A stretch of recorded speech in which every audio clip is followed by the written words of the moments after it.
வணக்கம். அதாவது மன ஒருமைப்பாட்டிற்கும், உடல் உபாயங்களை போக்குவதற்கும், எண்ண ஒழுங்கிற்கும் முத்திரைகளின் பங்கு என்ன என்று ஒரு கேள்வியை குருவை பார்த்து சிஷ்யன் கேட்கிறார்.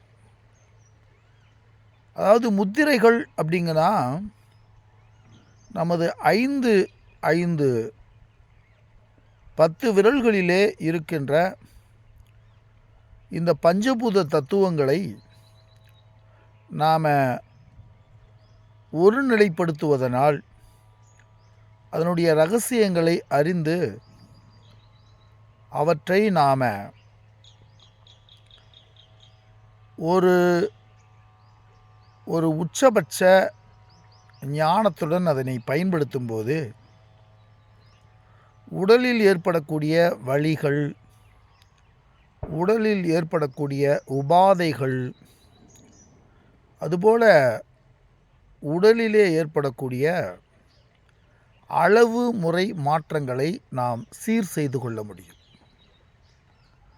அதுபோல மனதிலே இருக்கின்ற சின்ன சின்ன குழப்பங்கள், மனதிலே இருக்கின்ற தீவிரமான கவலைகள், மனதிலே இருக்கின்ற பய உணர்வுகள் போன்ற எதிர்மறையான விஷயங்களை நேர்மறையான விஷயங்களாக மாற்றுவதோடு அவற்றை நாம் எவ்வாறு சமன் செய்து கொள்ள முடியும் என்பதும் முத்திரைகளோடு சம்பந்தப்பட்டிருக்கின்றன. அதுபோல நமது தோற்றவாய், எண்ணங்களின் தோற்றவாய், அந்த எண்ணங்களை ஒழுங்குபடுத்துகின்ற தன்மைகள் கூட இந்த முத்திரைகளுக்கு வாய்க்கப்பட்டிருக்கின்றன. அதாவது குருவின் வாயிலாக நாம் சில செய்திகளையும் சில சாதனைகளையும் செய்து ஞானத்தை அடைவதற்கு நாம் முன்னேறி சென்று கொண்டிருக்கும் போது அவற்றுக்கு பல்வேறுபட்ட தடைகள் தோன்றுகின்றன.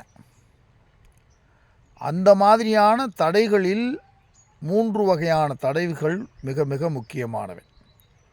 உடலால் தோன்றுகின்ற தடைகள், உள்ளத்திலே மனதிலே தோன்றுகின்ற தடைகள், அதாவது எண்ணங்களில் தோன்றுகின்ற தடைகள் என்று பல்வேறுபட்ட தடைகள் தோன்றுகின்றன. அந்த தடைகளை நிவர்த்தி செய்வதற்கு இந்த முத்திரைகள் பெரும் பயனளிக்கக்கூடியவையாக இருக்கின்றன. அப்போது நமது கட்டை விரல் என்பது நெருப்பு என்ற ஒரு தத்துவத்தை அடிப்படையாக கொண்டது என்று இந்த முத்திரை ஆசிரியர்கள் நமக்கு விளக்கிச் சொல்லுகிறார்கள். நடுவிரல் என்பது ஆகாயம் என்ற ஒரு தத்துவத்தின் அடிப்படை பொருள். அதுபோல நமது மோதிர விரல் என்பது மண் என்றும், கடைசியாக இருக்கின்ற சுண்டு விரல் என்பது நீர் தத்துவம் என்றும், ஆள்காட்டி விரல் என்பது காற்று தத்துவம் என்றும் பிரித்து இதனுடைய விரல்களை, இந்த கட்டை விரலை கொண்டு ஏனைய விரல்களை, அதனுடைய நுனி பகுதியை நாம் தொடும்போது அந்த பூதங்கள் சமநிலைப்படுகின்றன என்றும், அதனுடைய நடுப்பகுதியை நாம் தூண்டும்போது அந்தந்த பூதங்களுடைய தன்மைகள் ஸ்டிமுலேட், அது கொஞ்சம் அது தூண்டப்படுகிறது. அதனுடைய அந்த விரலினுடைய கீழ்ப்பகுதியை நாம் தொடும்போது தூண்டப்படுவதும், அந்த விரலினுடைய நுனிப்பகுதியை தொடும்போது அது சமன்படுத்தப்படுவதும் என்ற வகையில் ஒன்றுக்கு மேற்பட்ட 2 விரல்களை தொடும்போது அந்த 2 விரல்களுக்கும் உள்ள பூதங்களை நாம் சமன்படுத்தவோ தூண்டவோ முடியும். ஸோ இது மாதிரி நம்ம உடலினுடைய இயக்கங்கள், 5 வகையான இயக்கங்களையும் நம்மால் ஒழுங்குபடுத்தி கொள்ள முடியும். அதுபோல் நல்ல ஞானிகள் எல்லாமே பார்த்திங்கன்னா அவர்கள் இந்த முத்திரையை இயல்பாகவே அவர்கள் கடைபிடிக்கிறார். ஒரு மனக்குழப்பம் அல்லது மூச்சோட்ட மாற்றத்தை ஏற்படுத்த வேண்டும் என்றால் அதற்கான முத்திரையை உடல் தானாகவே அது என்ன பண்ணுது, அது இயற்கையாகவே பண்ணுது. இப்போ ஒரு மூச்சோட்டத்தை சீர்படுத்துவதற்கு அல்லது மனக்குழப்பம் ஏற்படும்போது கொஞ்சம் நிதானமாக, கொஞ்சம் தவத்திலே போய் நம்ம கொஞ்சம் ஆழ்ந்து சிந்தித்து ஒரு நிதானம் கடைபிடிக்கும்போது இந்த முத்திரைகள் தானே உடலிலே நடைபெறுவதை நாம் பார்க்கிறோம். இப்போ வேதாத்ரி மகரிஷி அவர்கள் இந்த 5 விரல்களையும் கூட்டி பிடித்திருப்பார்கள். அது ஒரு வகையான முத்திரை. மேடையிலே அமர்ந்திருப்பவர்கள் கைகளை விரித்து 2 கைகளையும் ஒன்றோடு ஒன்று ஒரு நுனியில் உட்காந்து ஆக்னா முத்திரையில் உட்காந்து கூர்ந்து கவனிக்கிறத நம்ம இயற்கையிலே பார்க்கலாம்.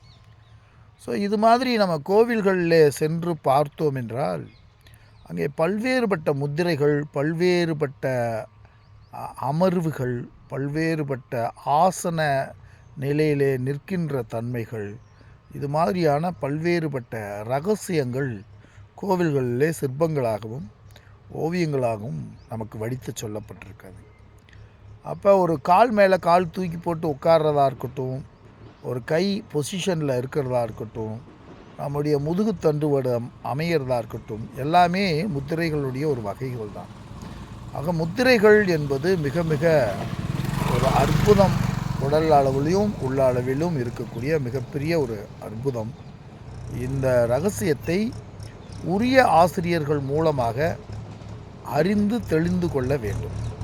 ஸோ அதுபோல் எண்ணங்களை சீர்படுத்துவதிலும் இந்த முத்திரைகள் பெரும் பங்கு வகிக்கின்றன. இவற்றை பல்வேறுபட்ட அனுபவங்களாக நாம் அறிந்து கொள்ள முடியும் என்று இந்த ஞானத்தினை குரு அவர்கள் இந்த சிஷ்யனுக்கு விளக்கி கூறுகிறார்கள். எனவே இதை நல்ல அனுபவபூர்வமாக அறிந்து கொண்டால் இதனுடைய மேன்மையை நாம் புரிந்து கொள்ள முடியும்.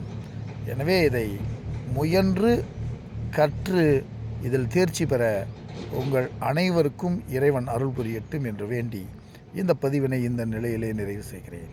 நன்றியும் வணக்கமும்.